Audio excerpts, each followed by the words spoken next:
All right, let's begin with breaking news that's coming in right now of a deadly fire that broke out in a cracker factory in Andhra Pradesh's East Godavari district. And the information coming in is that 6 people have died, 8 injured in that fire, a cracker factory. The blaze spread due to inflammable chemicals. Rescue and relief operations are underway. Prime Minister Modi has expressed his grief, expressing his condolences over the incident. Chief Minister Chandrababu Naidu has also taken note of this tragedy. We see it happening far too often, of these kind of deadly blazes that are reported at firecracker factories. And now this one taking place in East Godavari district, where the confirmation has come in that 6 deaths have been reported. 8 people have been injured. So there is a concern that their death toll could climb up. Apurva Jayachandran is joining us with more updates on this information that's just coming in. Apurva, we understand that rescue and relief operations are underway. There have been messages of condolences that's come in from the state and the centre. Well, that's it, Akshita. In fact, it's a tragic event that took place earlier during today. In fact, what we are getting to learn is that this afternoon, this incident took place near a firecracker factory, where over 6 people have so far been deceased in this tragic accident, while 8 people have sustained grievous injuries. We are also getting to learn from officials that several more have also sustained injuries, as well as fire and rescue operations had been completed just a short while back. All of those people who have been injured and those who have been deceased have also been moved to the Rajahmundry Hospital there, Government Hospital, for treatment as well. In fact, the Chief Minister has also instructed officials to go ahead on the ground and also see that any help and every help possible can be given to those who have lost their loved ones, and all of them who have also been grievously injured and sustained injuries in this accident as well. We've also seen that the state government there, there's also an FIR that has been lodged into the incident as to seeing where or what kind of malpractices had taken place, due to which this fire had broken out at the firecracker factory as well. Had there been any kind of instigation, or had there been any other spark or something else that had caused for this accident to take place, an FIR has been lodged, and investigation is also underway into the same. All right, Apurva, thanks for that update. Unfortunate news that's coming in, but we will track very closely the rescue and relief efforts.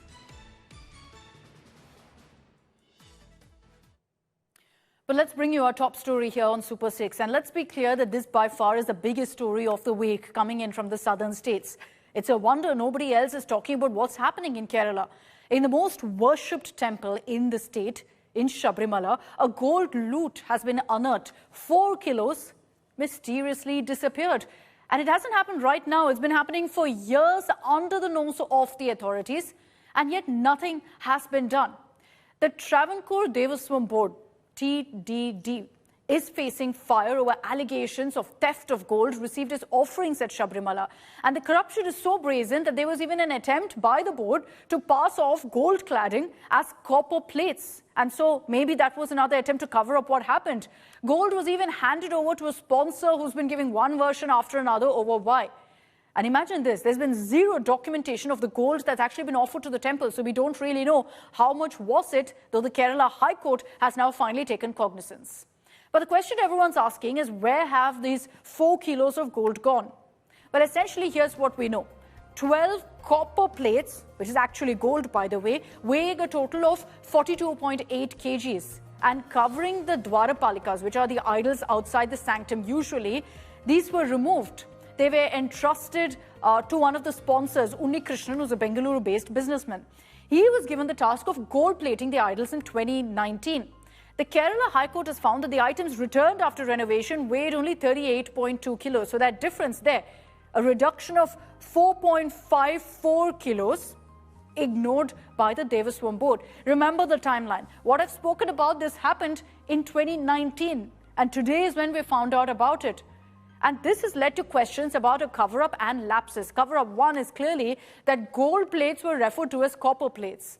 Idols were handed over to a sponsor, and that, by the way, is completely unethical. This is work of gold plating that should be done by the Devaswam Board. Why was it handed over to a sponsor based in Bengaluru? And there was no record whatsoever made of the gold that was actually offered. The Devaswam Board too didn't even bother checking the weight of these idols after renovation. There's a 4 kilo difference, and they claim they had no idea whatsoever. അപ്പോൾ അതുമായി ബന്ധപ്പെട്ട കാര്യങ്ങളെല്ലാം അന്വേഷണ സമിതി വിലയിരുത്തി കാര്യങ്ങൾ പരിശോധിച്ച് കുറ്റക്കാർക്കെതിരെ നടപടി എടുക്കട്ടെ. അതിനുശേഷം തുടർന്നുള്ള നടപടികൾ കൂടുതൽ ഉദ്യോഗസ്ഥർ വല്ലതും ഇതിൽ പെട്ടിട്ടുണ്ടോ, റിട്ടയർഡായ ഉദ്യോഗസ്ഥർക്കെതിരെ എന്താണ് ചെയ്യേണ്ടത്, അതൊക്കെ നമുക്ക് ആ സമയത്ത് തീരുമാനിക്കാം. We have been demonstrating in the assembly for the last 3 days, demanding the resignation of the Devasam minister and the expulsion of the Devasam board members. It is very clear from the High Court verdict that the Dwarabalaga sculpture in Sabarimala was sold to a millionaire, and their doors also were taken away. Now there are very serious allegations. So we are demanding the resignation of the minister and the expulsion of the Devasam board members. Two ministers, Muhammad Riyas and Saji Charian, they were coming into the well and creating the problem. It was unprecedented, which is not at all good for the parliamentary democracy, and I condemn their activities. ബഹുമാന്യ speaker സഭ നിർത്തിവെച്ച് പ്രതിപക്ഷത്തോട് സംസാരിക്കേണ്ടതായിരുന്നു ഈ വിഷയത്തെക്കുറിച്ച്. ഇന്നലെയും മിനിയാന്നും ഒക്കെ അത് ചെയ്യാമായിരുന്നു, ഇന്നത് ചെയ്യാമായിരുന്നു. എന്നിട്ട് ഇവിടെ നടന്നിരിക്കുന്നത് എന്താണ്? അതിനൊരു സുതാര്യത വരുത്താനാണ് ഗവൺമെൻറ് നോക്കേണ്ടിയിരുന്നത്. അങ്ങനൊരു ചിന്തയെ ഗവൺമെൻറ്റിനെ അലട്ടുന്നില്ല. ആ വഴിക്ക് യാതൊരു വിശദീകരണവും വരുന്നില്ല. മുഖ്യമന്ത്രി സംസാരിക്കുന്നില്ല, അതുപോലെ തന്നെ മന്ത്രിമാർ സംസാരിക്കുന്നില്ല. Being an opposition party, it is only natural for them to oppose all the steps taken by the government as well as the Devasam board. So it's nothing but politics, that's all. See, factually, their allegations are incorrect. Now, there are several questions being asked right now of the Kerala government because, mind you, while the Travancore Devaswam board is an autonomous body, it comes under the state government. You even have a Devaswam minister in Kerala. This was a protest that was held by the BJP earlier today. And joining me on this broadcast right now is the Kerala BJP chief, former Union Minister Rajiv Chandrasekhar. Mr. Rajiv Chandrasekhar, you held a protest earlier today. And what we're seeing right now, the revelations that have come to the fore on Sabarimala, the multiple levels of corruption are shocking. All of it from years ago also coming to light. Mr. Rajiv Chandrasekhar, if you're with us, what do you make of what's happening? Who is responsible, sir? No, look, it is shocking. I mean, it is an understatement to say it is shocking. I mean, I've been in Parliament for 18 years. I was the one who broke the 2G scam in Parliament. And so I have become reasonably immune in a sense, or at least thick-skinned about political corruption because you see so much of it around. But that you would see a day when a sitting government would, with the constitutional responsibility of overseeing Devaswam boards under Article 25, actually be responsible for looting gold from a sacred shrine like Sabarimala.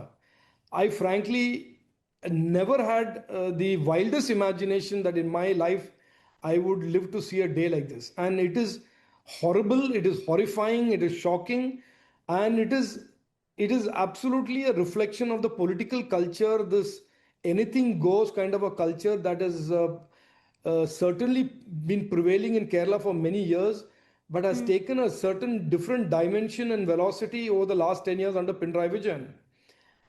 And for him, Hindu baiting, going against Sabarimala was something that he saw as being politically useful for him.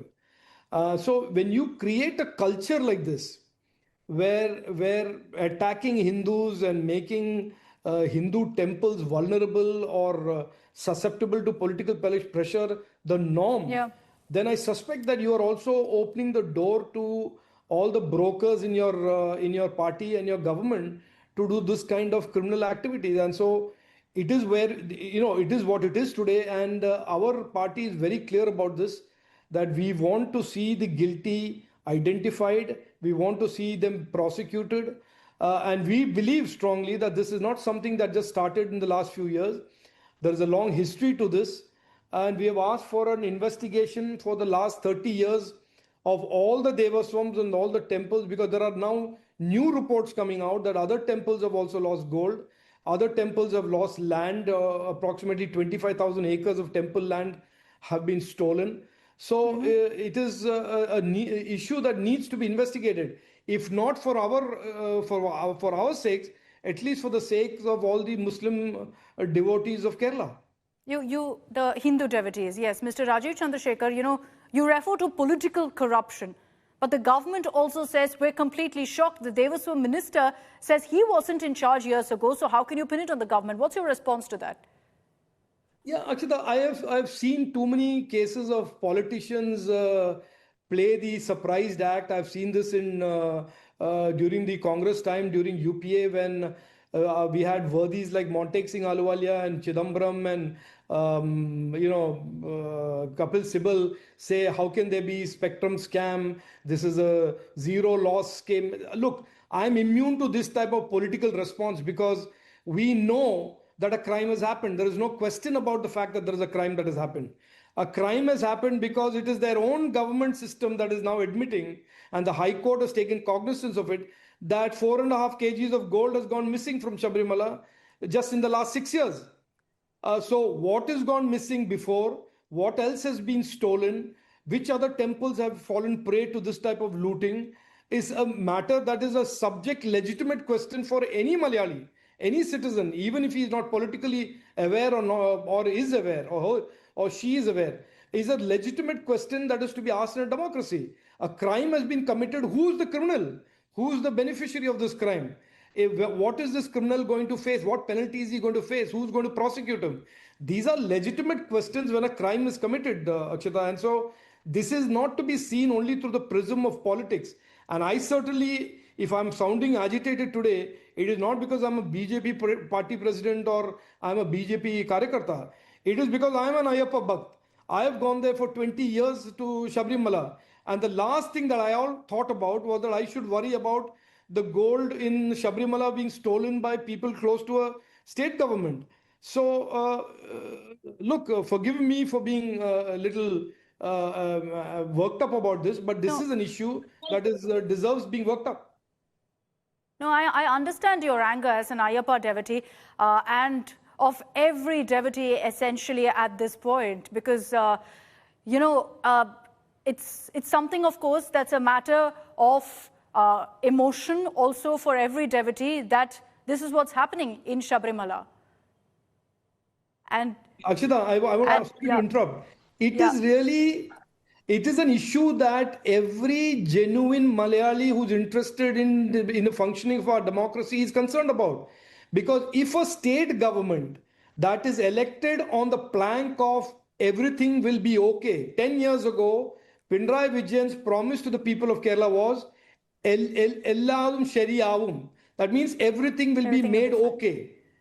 And we have seen the last 10 years exactly the opposite. So this is not just about Ayyappa Bhakts. It is also about this pervasive culture of corruption that seems to be corroding and holding our state back. You're saying that, one religion is being targeted here, or that, this is Ayyappa devotees being targeted. The state says, look, we're as committed to ensuring the welfare of Ayyappa devotees, to looking out for what's happening in the Sabarimala temple. They're citing the fact that an Ayyappa summit was also held, Mr. Rajiv Chandrasekhar. Now, what can I say? I mean, when the 2G scam came out, Kapil Sibal scrambled and said there is a zero loss. When the coal block scam came out, P. Chidambaram, the India Alliance partner of the CPM, said coal is in the earth. How can there be a scam? Look, this justification of every corruption scam that comes out is an age-old practice by those who have been caught with their hand in the cookie jar. It's neither new nor is it novel. Now, for Pinarayi Vijayan, and I today read out a speech that he made during as his opposition leader in 2006. And he said, and I'm paraphrasing in English, he said that those in public life and those in government must have a sense of accountability and also must have a little shame when they do the wrong thing. And if you have both those things and a scam is committed, you will resign. This was his words to the then Chief Minister, Oomen Chandy of the Congress, when Oomen Chandy was caught in corruption. Now, these words have to be read back to the current chief minister that in politics and in democracy, when you people believe you and give you a mandate, you owe them a sense of accountability, and you also should have a sense of shame when you do something wrong, when you betray the people.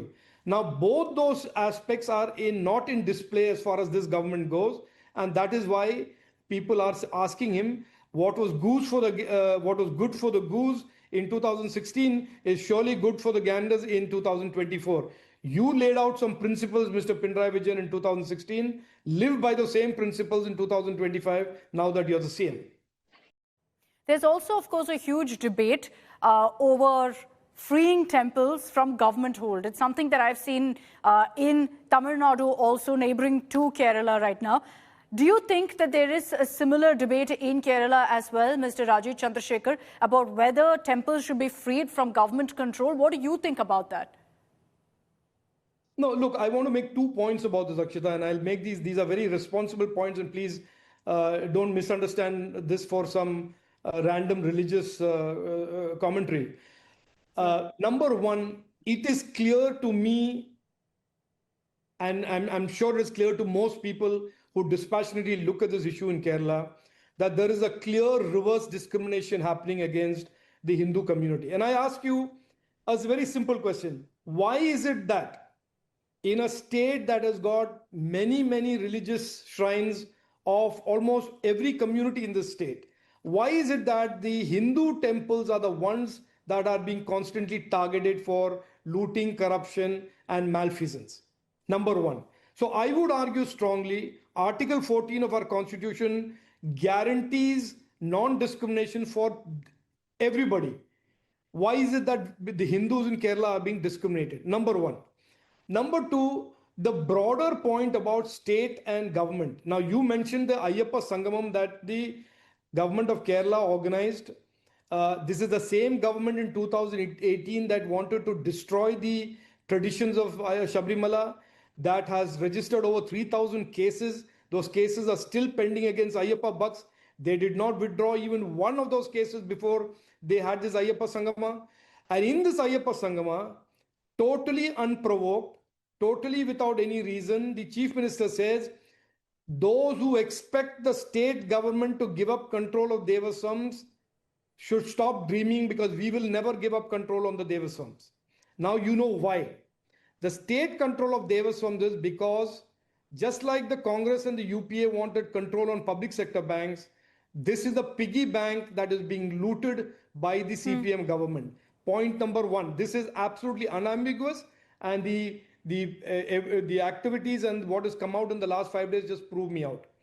What we are asking is not for relinquishing state control of Devaswam boards. The BJP's point here is, if the state government is regulating a Devaswam board, then the state government should be accountable for that regulation and oversight. They should hold themselves accountable. There should be transparency. The Devaswam vigilance reports for the last 30 years have not been made public. Why not? We are asking for the Devaswam vigilance reports over the last 30 years to be made public. So we don't have an ideological view on whether temples should be controlled by and overseen by governments or not. But certainly when the governments do oversee temples and Devaswam boards, they have to be accountable for that oversight, and they should not be predators of the Devaswam board. They should not loot the Devaswam board in temples, as is happening in Kerala today. So then, Mr. Rajiv Chandrasekhar, when you talk about what's happening in Sabarimala, do you think the rot runs right up to the ministers? Because the government right now is saying that, look, this was on the part of the Devaswam board, that officers of the TTB are involved, that this has nothing to do with the government, the ministers. What do you think? Let us not be naive. The CPM, the entire ideology about the CPM, okay, Marxist ideology of the CPM, exemplified by the dictator Stalin and Mao Zedong, nobody in that system can move a step without their big bosses saying move a step. This is a CPM. They have killed and maimed and used the politics of violence like no other political party has ever done in the history of Indian democracy. So to feed me or to put a story out there saying that it is some small guy in the Devasam board who had the guts and the temerity to somehow undermine this all-powerful chief minister and these vicious, violent Marxist cadre and go do a private corruption scam of his or her own. Well, I wasn't born yesterday, nor was any Malayali who's listening to this born yesterday. Nobody's buying the story. In the CPM, unless the chief minister says, do this, nobody does anything. Unless the minister says, do this, nobody in that ministry or that department will move a finger. So this is the CPM. This is not the Congress. The Congress has a much more federal form of corruption where each minister can do his thing and fill his pockets, as you can see in Karnataka. But in the CPM system, centralized control of the political leadership on their cadres, on their government setup is a known fact. There is empirical evidence, there is real evidence, and there is a history of facts to prove that. So if somebody is trying to feed a story today that there is some junior guy responsible for this multi-crore corruption, multi-year corruption, sorry, but the Malayalis are not buying it, and maybe somebody else may in Moscow or in China or Beijing, but certainly not in Kerala. It's a big allegation to make, because what you're suggesting then is that this goes right up to the Chief Minister of Kerala. The Kerala High Court has stepped in. They've ordered an SIT investigation into what's happened and where this missing gold is. Mr. Rajiv Chandrasekhar, thank you for your time. Thank you for joining us here on India Today. But this is a story that we should be talking about more. 4 kilos of gold vanishes, and for years nobody knows. It's come to the light by some coincidence now. And now that it's come to the fore, why should anyone keep quiet? Shouldn't we dig out the details of where this gold disappeared and who's responsible for it? Hopefully, with the investigation moving forward, we will get those answers. Okay, let's move on and get you the latest updates on the Tamil Nadu Stampede fallout. What happened in Karur over 11 days ago? It continues to trigger a political and legal firestorm. The TVK, the Tamilga Vetri Karagam, has claimed that Vijay, while speaking to many of the victims of the Stampede, did express his condolences. But these families apparently, and this is what the TVK says, these families have given him the clean sheet, saying to Vijay that we know you had no role to play and keep fighting. This is what the TVK says. They've said, we have no idea what's actually happened, because remember, Vijay still hasn't visited Karur, still hasn't met these victims.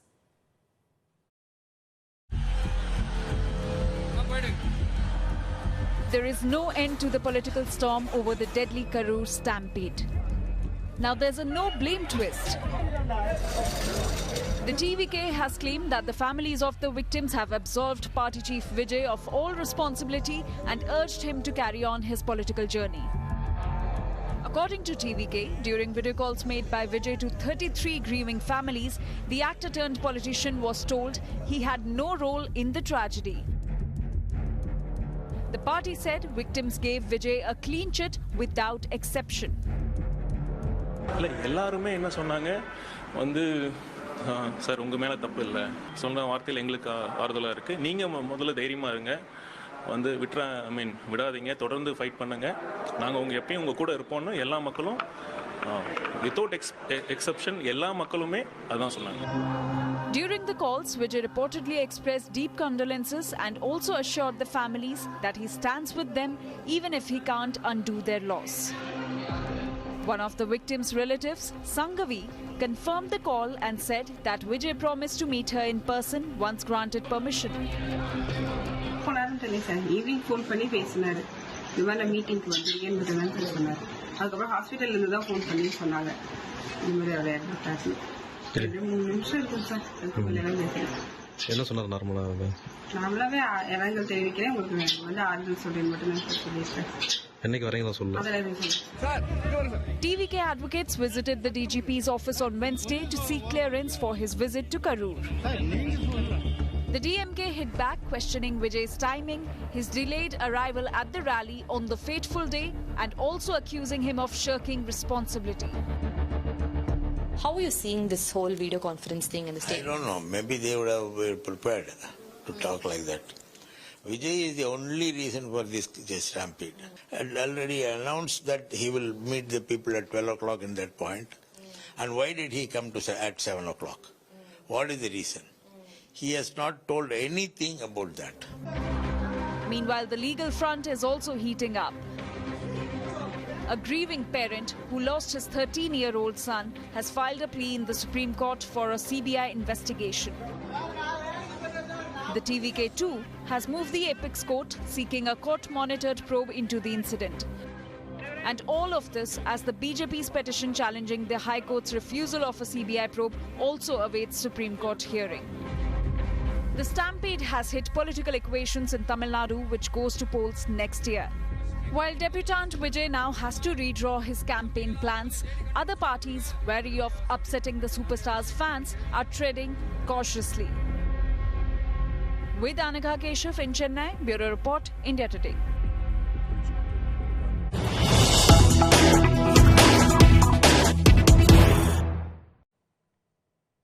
And while there have been many reactions that have come in from actors over Vijay's political entry, listen into what Kannada superstar Shivraj Kumar, or Shivanna as he's popularly called, had to say about the stampede. While backing Vijay's political entry, Shivraj Kumar has also said Vijay should think clearly before taking any step, hinting, of course, at the fact that the stampede could have also been avoided.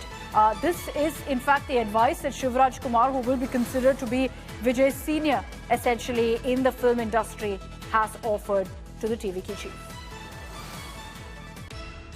It is as an actor, and it's a welcome for him to do politics. And ethics all the best.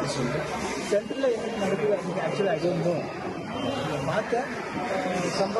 கொஞ்சம் கஷ்டமாச்சு எல்லாருக்கும் ரொம்ப பேர் அது ஒரு ஆக்சுவலாக ஒரு ஹியூமனாக ரொம்ப இதாகும் ஏன் ஆச்சு எப்படி ஆச்சு எனக்கு தெரியாது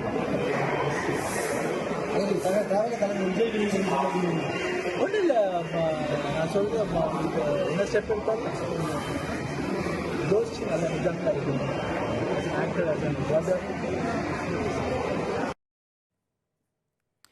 And the questions will still be asked. Where is Vijay? Why is he taking so long to go and meet the victims? He's video called them, imagine that. He still hasn't gone to Karur. It's been over 10 days. And no matter how much pressure anyone seems to pile, it looks like Vijay is completely reluctant to go and meet the victims. Most basic step expected when you've had every political representative there to meet with the families. Let's move on and take you through Operation Namkhor. It's in full effect. What is this operation about? There are 17 locations across Kerala and Tamil Nadu that have been raided. This is a car smuggling case. And the biggest names that have emerged right now, and let's get you the footage of the ED raids and of top Malayalam actors Dulquer Salmaan, Prithviraj Sukumaran, and others who are in the eye of the storm. Our apologies for the wrong images on our screens right now. We will fix that immediately as the ED has raided Malayalam superstar Mammootty and his son, actor Dulquer Salmaan. ED officials, along with CRPF personnel, conducted these searches at Mammootty's Chennai-based film production company and multiple houses of Dulquer Salmaan as well. Now, the probe is focused on the smuggling of pre-owned luxury vehicles into India, and this is through the Indo-Bhutan border, and related unauthorized foreign exchange transactions as well. So trouble mounting for the Mammootty family right now, and it's not just him, but also his son, Dulquer Salmaan, who's facing heat.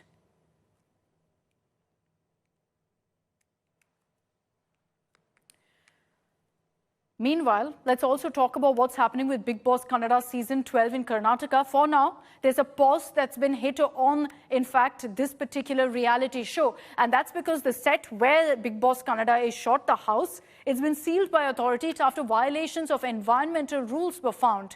Politics has also taken center stage on the issue, with the BJP slamming the Karnataka government. This set is located in Bidadi of Karnataka. And officials from the State Pollution Control Board inspected the set, found several rules being flouted, and so that entire area has been sealed off. Contestants were forced to move out of the set. This is, in fact, a huge reality show, as is Bigg Boss in every state. So Bigg Boss Kannada is also a huge hit. It's hosted by Kannada star Kicha Sudeep. And after several lapses came to the fore, like untreated wastewater being released into surroundings, we're seeing that entire area being shut down. The BJP and JDS, meanwhile, have slammed the Karnataka government, alleging that this was revenge by D.K. Shivkumar against the film industry because they didn't turn up at an event that was hosted by the Karnataka Deputy Chief Minister.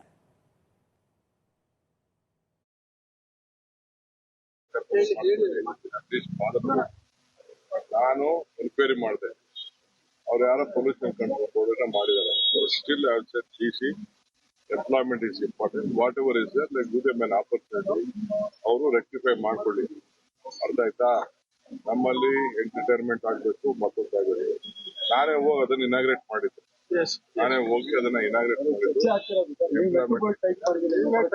ಆಯ್ತು ನನ್ನ ಬಗ್ಗೆ ಮಾತಾಡ್ಲಿಲ್ಲ ಅಂತ ಅವ್ರಿಗೆ ನೆಮ್ಮದಿನೇ ಬರಲ್ಲ ರೀ ಅವ್ರಿಗೆ ಶಕ್ತಿನೇ ಬರಲ್ಲ ಪಾಪ ನನ್ ಸುದ್ದಿ ಮಾತಾಡ್ಲಿಲ್ಲ ಅಂತಂದ್ರೆ ಅವ್ರಿಗೆ ನಿದ್ರೆನೂ ಬರಲ್ಲ ಶಕ್ತಿನೂ ಬರಲ್ಲ ಯಾವ್ದಕ್ಕೂ ಶಕ್ತಿ ಬರಲ್ಲ ಅರ್ಥ ಆಯ್ತಾ ನಾವು ನಮ್ಮ ಡ್ಯೂಟಿನ ನಮ್ಮ ಸರ್ಕಾರದವ್ರು ಮಾಡಿದ್ರು ನನಗೆ ಗೊತ್ತಿಲ್ಲ ನಾನೇ ಫೋನ್ ಮಾಡಿ ಡಿಸಿಗೆ ಎಸ್ಪಿಗೆ ಹೇಳಿದೀನಿ we should not look at law ಏನಾದ್ರು ತಪ್ಪಾಗಿತ್ತು ಅಂದ್ರೆ ಲೆಟ್ ರೆಕ್ಟಿಫೈ ಅವ್ರಿಗೆ ಆಪರ್ಚುನಿಟಿ ಕೊಡಬೇಕು ಅಂತ ನಾನು ಹೇಳಿದೀನಿ ಇಷ್ಟು ಮಾತ್ರ ಗೊತ್ತು ಮಿಕ್ಕಿದೇನೋ ನನ್ನ ಹತ್ರ ಬಂದು ಅವರು ಇವರು ಪೊಲ್ಯೂಷನ್ ಕಂಟ್ರೋಲ್ ಚೇರ್ಮನ್ ಫೋನ್ ಮಾಡಿದೆ ನನ್ಗೆ ಗೊತ್ತಿರ್ಲಿಲ್ಲ ನಾನು ಟಿವಿಲಿ ನೋಡಿದೆ ಬಿಗ್ ಬಾಸ್ ಆಗ್ಲಿ ಯಾವುದೇ ಆಗ್ಲಿ ಎಂಟರ್ಟೈನ್ಮೆಂಟ್ ಇರಬೇಕು ಪ್ರೈವೇಟ್ ಅವರು ಇನ್ವೆಸ್ಟ್ಮೆಂಟ್ ಮಾಡಬೇಕು ಏನೋ ತಪ್ಪುಗಳು ಮಾಡಿರ್ತಾರೆ ಬಟ್ ಅದನ್ನ ಸೆಟರೇಟ್ ಮಾಡ್ಕೊಡಿ ಅಂತ ಆಪರ್ಚುನಿಟಿ ಕೊಡಬೇಕು this is my suggestion to them.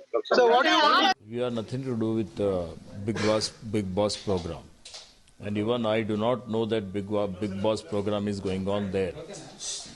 So there, the owner of that land, he was running that illegally. They have not taken CFE, they have not taken CFO, they have not even submitted an application also. They are running an STP, they have established their installed generators, and for all those things they have to comply with all the conditions and they have to take the permission. There is no politics in that. So only legal action has been taken by the Pollution Control Board. जब भी ऐसा होता है मैं तो इतना दिन में कभी भी ऐसा हुआ सिचुएशन हमने नहीं देखा है लेकिन कर्नाटक में कब क्या होता कैसे होता मालूम नहीं होता है। जो इलेक्शन का रिजल्ट होने के बाद जो लोग अपोजिशन पार्टी के साथ मिले जुले थे वो लोगों के ऊपर एक्शन करना और इसके वायु नियंत्रण मंडली का क्या काम है कैसा है ये मेरे को पता नहीं चल रहा है। जिधर बिग बॉस चल रहा था उधर इसको लेना देना भी क्या मालूम नहीं हो रहा है। इसके लिए अननेसेसरी कलादेव के ऊपर एक्टर्स के ऊपर दंड प्रयोग करने का ये काम अच्छा नहीं है। इसके बारे में सरकार और एक बार सोच लेना चाहिए। Their revengeful activities once again come publicly. See, for this smaller reason, the commercial entertainment in Karnataka, which is Bigg Boss, the statement which is given by earlier Deputy CM, I will look up net and bolt will be tightened. This is further serial of revengeful activity by the government of Karnataka. The government of Karnataka will take revengeful either in the political parties and their opponents. Now they treated all the film actors as their opponent. So there's one particular statement of D.K. Shivkumar that the BJP and JDS are quoting to say that this is a crackdown on movie stars, a move of revenge, because none of them turned up for an event held by D.K. Shivkumar. At least ಮುಂದೆ ಕೂಡ ಇಂಥ ಕಾರ್ಯಕ್ರಮಕ್ಕೆ film chamber ಅವರು academy ಅವರು ಅವ್ರಿಗೆಲ್ಲ ಸ್ವಲ್ಪ ನಂದು warning ಅಂತಾರಲಿ request ಅಂತ ಇರಲಿ it is not my programme ನನ್ನ ಕಾರ್ಯಕ್ರಮ ಅಲ್ಲ ಇದು ನಿಮ್ಮ ಕಾರ್ಯಕ್ರಮ. ಹೇಮಾ ಚೌಧರಿ ಪಾಪ ಅವ್ರು ಬಂದು ಕೂತಿದ್ದಾರೆ ಅವ್ರ ಯಾಕಂದ್ರೆ ಬರೀ ಒಂದು 25 ಜನಕ್ಕೆ ಸಿನಿಮಾ ಬೇಕಾಗಿರೋದು 20 ನಾವು ಯಾವ್ದಾರ ಸಂದರ್ಭದಲ್ಲಿ ಯಾವ್ದಾರ ಒಬ್ರು ಹಿಂಗೆ ಫಿಲಮ್ ಏನಾರು ಇಲ್ಲೆಲ್ಲ ತೆಗಿತಾವ್ರೆ ಅಂತಂದ್ರೆ ಯಾರು ಸರ್ಕಾರಕ್ಕೆ ಕೋಆಪರೇಟ್ ಮಾಡಲ್ಲ ಅಲ್ಲಿ ಪರ್ಮಿಷನ್ನೇ ಕೊಡ್ಬೇಡ ಅಂದ್ರೆ ಥಿಯೇಟರ್ ಸಿನಿಮಾನೇ ನಡೆಯಲ್ಲ ಒಂದು ಶೂಟಿಂಗೇ ನಡೆಯಲ್ಲಪ್ಪ. ನಮಗೂ ಗೊತ್ತಿದೆ ಎಲ್ಲ ಯಾರ್ಯಾರಿಗೆ ಎಲ್ಲೆಲ್ಲಿ ನಟ್ಟು ಬೋಲ್ಟ್ ಟೈಟ್ ಮಾಡಬೇಕು ಅಂತ ಕೂಡ ನನಗೆ ಐ ನೋ ದಟ್ ಬಟ್ ಸ್ವಲ್ಪ ತಿಳ್ಕೊಳ್ಳಿ ಇರಲಿ. Let me bring in Nagarjun Dwarkanath for more details on this. Nagarjun, multiple violations we understand that have been reported at the set of Bigg Boss Kannada. But what happens now going forward, especially with the kind of political fight that's broken out now over this? Well, what we are hearing is that DK Shivkumar, Deputy Chief Minister, has intervened. In fact, the JDS and BJP has blamed him for this whole chaos that has happened. Now, DK Shivkumar is in a media statement has said that he's told the DC and the local officials to give them some time to rectify the mistakes that they had done, which is of sewage water, untreated water being let into the nearby fields, and also the sewage treatment plant not working and illegally operating within the premises. And hence, Deputy Chief Minister has said that local officials will have to give them 10 to 15 days time so that they can rectify the mistakes and then start their operations. We'll have to see from tomorrow if the officials will let them go back to the place and start the shoot. Meanwhile, when the sewage treatment plant and also the untreated water will be not let into the open fields there, right there. And for all the Bigg Boss Kannada fans, what does this mean, Nagarjun? Is the shooting completely stalled? Does this mean pause on the reality show? It's a small pause is what the makers are saying. As of now, the contestants are removed from the shooting sets and taken to a nearby hotel. They have been told not to interact with any public. Carefully, the contestants have been put in a nearby resort in Bangalore South District, outside of Bangalore, is what we are told, so that they are kept away. And in a couple of days, the shooting will resume, is what the makers are saying. All right, Nagarjun, thanks very much for joining us with all of those details.